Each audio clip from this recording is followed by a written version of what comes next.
Yo, yo, yo, yo, yo, yo. Yeah, yeah, Mookie. Yo, What is good, shorty? what's up? How you feeling? Feeling all right. Everything good with you? Everything good. Back. Go ahead, do your thing, you know. YouTube. YouTube, baby. Thanks for stopping by, baby. YouTube fam, what's good with y'all, man? We back at y'all with another reaction video. Back at y'all with a Formula One video. Okay. Mookie, it's time to learn. Okay. It's time to learn, Mookie. The insane, what's that? Logistics of Formula One, bro. Mm-hmm. You feel me? The ins and outs of it, I guess. All right. You feel me? So what you think this video is about to teach us, bro? Teaches, just the basic, hard facts of it. All the basic must-knows if you plan on getting to the sport. Okay, back. So if y'all new to the channel, don't forget to like, comment, subscribe. Yes, Mookie, we ain't gonna hold them too long. Let's get into the video. By The Crew 2, a new open-world racing game from Ubisoft. More about it after the video. No sport is as logistically challenging as motorsports. While equipment matters in any sport, in motorsport, the human is only half the athlete. The vehicle is the other half. Facts. The performance of a motorsports vehicle is directly tied to having the right components in the right place at the right time, so the logistics are part of the competition. Racing may be a sport, but it's not all fun and games. Teams are businesses that are expected to make money. The most valuable Formula One team, Scuderia Ferrari, is worth over $1.3 billion. This means this team is valued at about as much as tech companies Discord, Bird Rides, or DoorDash. The wealthier teams, like Ferrari, are able to spend more money on transport to bring more equipment and spare parts, which can make the difference between winning and losing when things go wrong. Formula One is by many measures the most international sports competition. Over its 21 yearly races, the teams traverse 5 continents with as little as bro. I a meant week. to tell you that, bro. What's that? They do so it's like 22.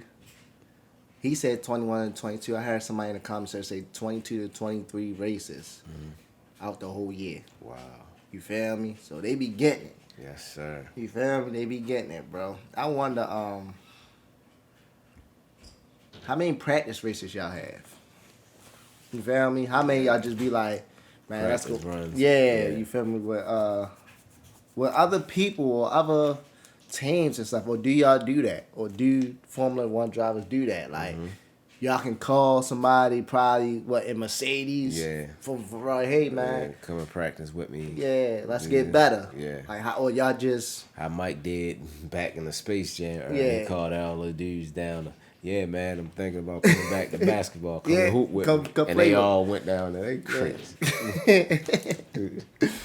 Week between events. A chaotic ballet of trucks, boats, and planes transports this show across the world each year.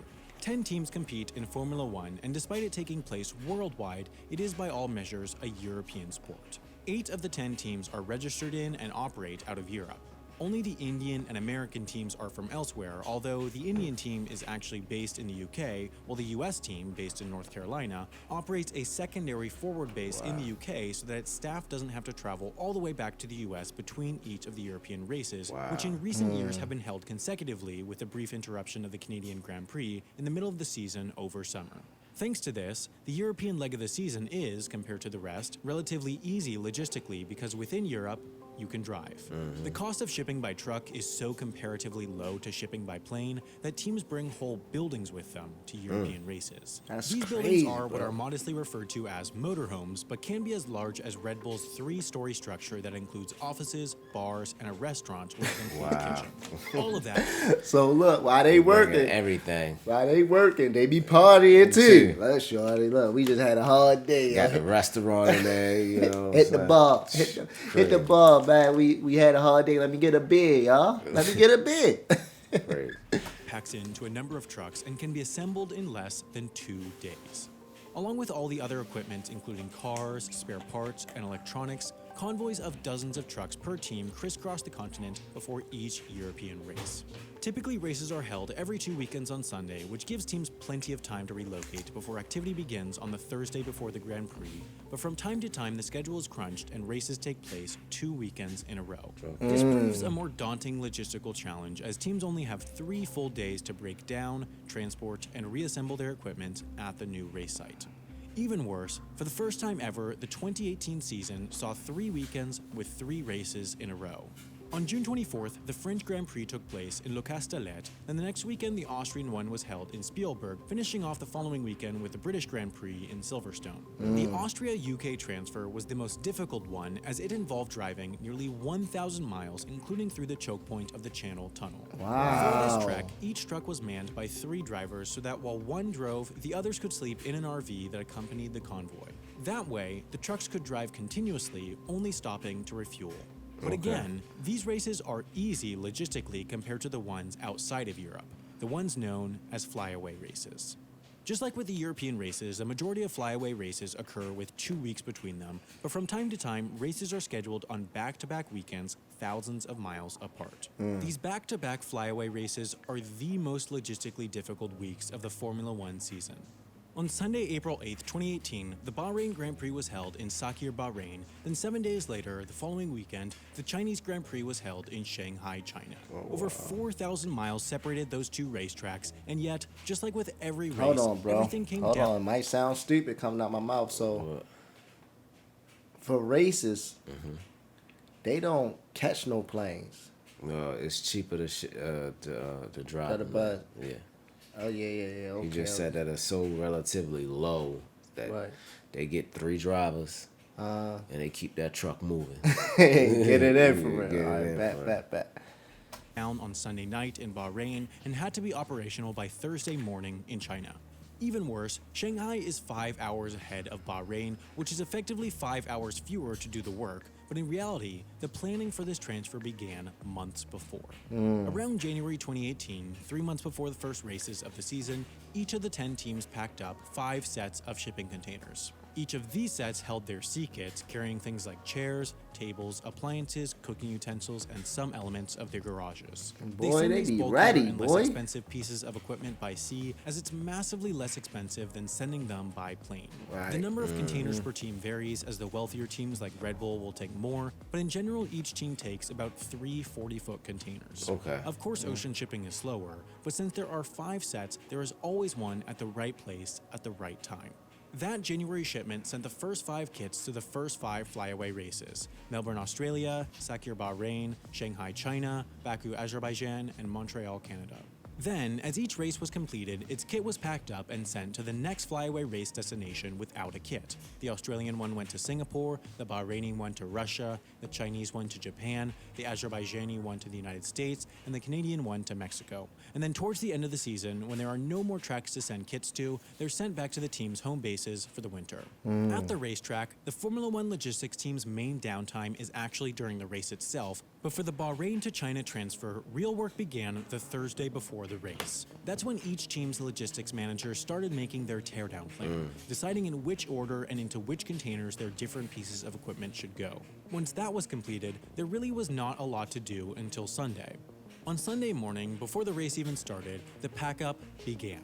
Many of the spare parts can't be used during the race. They're not going to replace an engine during the Grand Prix, so they're the first pieces of kit to be packed into their containers. Not much happened during the race itself, but within 15 minutes of it ending, the main pack-up began. The cars, the most important pieces of equipment, were subjected to a post-race inspection to be sure no illegal modifications were made, but everything else was immediately ready for packing. All the equipment that the teams wanted at the destination first were put into one of 3 priority pallets. Together, each team's priority pallets filled up the first plane to Shanghai. As soon as these were packed, they were driven directly to the airport only a few hours after the race ended to be prepared for the early morning flight to Shanghai. As that plane took off, the final pallets were being packed up back at the racetrack. Only about 6 to 8 hours after the drop of the checkered flag, all pallets were packed up and on their way to the airport. By midday Monday, all 6 of the Boeing 747s used to transport the team's equipment to China were in the air. These planes were chartered by Formula One, but the teams still pay for the space. Also on Monday, all the staff started their journey to Shanghai. Many of the lower-level staff just flew on normal commercial flights, while some of the higher-profile drivers flew private between the two countries. After 9 hours in the air, the first plane touched down in Shanghai around early evening local time. The freight was unloaded and brought to customs. By midnight, all the priority freight was on its way to the racetrack. Overnight, logistics workers arranged the different teams' freight into their respective paddocks. No team is allowed to touch their freight until all the other teams' freight has arrived, both for fairness purposes and safety to assure that there aren't many people around as pallets are being unloaded and moved. By Tuesday morning, it's game on for the assembly crews. At this point, each team had their 3 priority pallets and their C-kit. In their priority pallets, teams didn't put the highest value or most important cargo, they put the things they needed to assemble first, the bare bones of their garage. That includes the wall paneling, the core of their electrical system, and the majority of the IT and communications equipment. By Tuesday evening, that build was done, and the track was once again made inaccessible to the teams as the non-priority pallets were delivered overnight. Early Wednesday morning, around 6 a.m., the teams arrived back at the track and began work on the final assembly of the garage. Only after about 4 hours, by late morning, all the different teams' garages were operational. All in all, 10 Formula One teams successfully packed up, shipped all their equipment 4,000 miles, and reassembled their paddocks in 58 hours. 58 Thanks to hours, careful like planning and moving. practiced workers, Formula One pulls off this impressive feat every year without a hitch. Earlier in the video, I mentioned how the short 7-day Spielberg, Austria to Silverstone, UK transfer is the hardest race transfer in Europe, but interestingly, about a month ago, Ubisoft brought me out to the Spielberg Formula 1 track to try out their new racing game, The Crew 2. The game is open world, meaning that they actually recreated the entire US and you can drive and race through all of it, not only in cars, but also hard, bro. motorcycles, boats, and planes. Even as someone who doesn't play video games much, I enjoyed The Crew 2 a lot, and it seemed an accurate recreation of the actual racing I did that day on the Spielberg track. If you think you might be interested in playing this, there will be a link in the description where you can check it out. Wow. Thanks to the support of The Crew 2 and Ubisoft, this video is an extra one, so there will be another Wendover video out next week. It's over with, right? Alright. Alright, bro, what you think? It's amazing, bro, how they package, pack their stuff up, the move, everybody working on one accord, the team and the traveling. It's amazing, bro. For real? Yeah. I feel like they move like a militant. A unit. Yeah. You know what I mean? They move like it's like the military or something. Like, bro, this is more than a full-time job, bro. Yeah. You feel me? 24-hour job. It's a lot of stuff that goes into Formula One, bro. Absolutely. They gotta make sure equipment right. Oh my gosh, imagine them counting their inventory and everything, bro. You feel me? They gotta travel. They gotta get here to this race, bro. But I gotta be ready on Sunday. I just feel like everything is worth it though. Like they do it for a reason. You really gotta have like a true passion for this type of sport, bro. Exactly. Amazing, bro. It's crazy what we learning about this sport, y'all. I'm not even gonna lie, bro. And they always moving. I don't think they get no breaks like that. All right, man. It's amazing. That's definitely crazy.